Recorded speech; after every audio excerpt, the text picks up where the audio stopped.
સમાચાર વડોદરાથી સામે આવી રહ્યા છે, જેમાં વડોદરા ખાતે હરણી બોટ કાંડને આજે 1 વર્ષ પૂર્ણ થયું છે। તો હરણી બોટ કાંડને આજે 1 વર્ષ પૂર્ણ થયું। 1 વર્ષ અગાઉ હરણી બોટ કાંડની દુર્ઘટના સર્જાઈ હતી। દુર્ઘટનામાં 12 બાળકો સહિત 2 શિક્ષકોના જીવ ગયા હતા, જેમાં ન્યાયની માંગ સાથે પીડિત પરિવાર દ્વારા શ્રદ્ધાંજલિ પાઠવવામાં આવી છે। બોટકાંડના તમામ આરોપીઓ હાલ જેલ બહાર છે અને કાર્યપાલક ઇજનેરને દોષિત ઠરાવી સજા કરાઈ છે, જેમાં શાળા પર પણ કાર્યવાહી થાય તેવી પરિવારજનોએ માંગ કરી છે। લોકોએ પોતાના બાળકો ગુમાવ્યા છે। દુર્ઘટનામાં 12 જેટલા બાળકોએ જીવ ગુમાવ્યો છે। તેમના પરિવારજનો દ્વારા ન્યાયની માંગ કરવામાં આવી છે। બાળકોને શ્રદ્ધાંજલિ આપી છે। ન્યાયની માંગ સાથે પીડિત પરિવાર દ્વારા શ્રદ્ધાંજલિ અપાઈ। બોટકાંડના તમામ જે આરોપીઓ છે તે હાલ જેલ બહાર છે।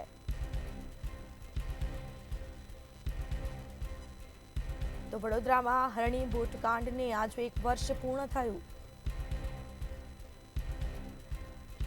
1 વર્ષ અગાઉ આ દુર્ઘટના સર્જાઈ હતી અને જેમાં નાના ભૂલકાઓના જીવ ગયા, 2 શિક્ષકોના મોત થયા હતા। 2 શિક્ષકોએ પણ પોતાનો જીવ ગુમાવ્યો અને જેમાં ન્યાયની માંગ સાથે પીડિત પરિવાર દ્વારા શ્રદ્ધાંજલિ પાઠવવામાં આવી છે। બોટકાંડના તમામ જે આરોપીઓ છે તે હાલ જેલ બહાર છે। પરિવારજનો દ્વારા ન્યાયની માંગ કરવામાં આવી છે। આ શાળાની નિષ્કાળજી, તંત્રની નિષ્કાળજી, કોર્પોરેશનની અને કોન્ટ્રાક્ટરોની નિષ્કાળજીના લીધે આ બાળકો હસતા રમતા બાળકોનો જીવ ગયો। મેઝબીન પરિસ્થિતિ 1 વર્ષની રહીને શાળા સંચાલકો કે ન્યાયની પ્રક્રિયા પર આપણે વિશ્વાસ રહ્યો છે? અમને કશે ન્યાયની એ નથી, કેમ કે 3 મહિનાની અંદર જ પેલા લેગ ઝોનવાળાને છોડી દીધા છે અને જે છે એમને હવે છોડી દેવામાં આવશે। અને સૌથી મોટી ભૂલ તો આ સ્કૂલવાળાની જ છે, ઋષિવાડિયાની। એને ખબર નથી પડતી, એને પ્રિન્સિપલ કોણે બનાવ્યો છે એ જ ખબર નથી પડતી કે આટલે 56 સીટની બસની અંદર 90 બાળકોને એ લઈને ગયો અને ત્યાં લઈ જઈને લેગ ઝોનમાં પણ એને આટલી ઠંડીમાં નેચર જમીન પર બધાને બેસાડી દીધા। કશી વ્યવસ્થા નહોતી કરી કે કેવી રીતના એ લોકોને બેસાડવાના ને કશું। શાળા વિરુદ્ધ શું કાર્યવાહી થવી જોઈએ? શાળા સૌથી પહેલાં તો બંધ જ કરાવવી જોઈએ। તો થવી જોઈએ હવે અત્યારે દરેક તહેવારમાં મેં રડ્યા છે।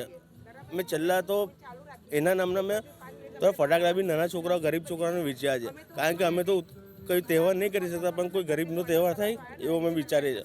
એ કાર્યવાહી અમારે એવી જોઈએ છે કે અગર CBI તપાસ હોય, કારણ કે બીજા દિવસે મેં કહેતા હતા કે રાજેશ ચૌહાણ જે FIR કરતા છે એ ગુનેગાર છે, બરાબર છે। હવે વર્ષ પછી તમે એવું કહો છો કે હા એને ગુનો લાગે છે, તો 5,000નો દંડ એક યોગ્ય છે? 5,000ના દંડથી બાળકનો જીવ પાછો આવશે? જીવ તો પાછો નહીં આવે, પણ 5,000 એક નજીવો દંડ છે। નજીવો એટલે નજીવો દંડ કહેવાય, કારણ કે અત્યારે રિટાયરમેન્ટ પછી 10 વર્ષની માણસ 10 વર્ષ સુધી માણસ જીવી શકે, તો 6 લાખ રૂપિયા થાય, એ કંઈ નજીવો દંડ છે। અમારું આ કેસમાં કેન્દ્ર સરકારને, રાજ્ય સરકારને એટલી જ માંગ છે કે એમાં CBI તપાસ થવી જોઈએ, કારણ કે જો આ રીતે જો ન્યાયની પ્રક્રિયા ચાલશે તો અમને લાગતું નહીં કે અમે બી જીવતા રહીશું ન્યાય મળે ત્યાં સુધી।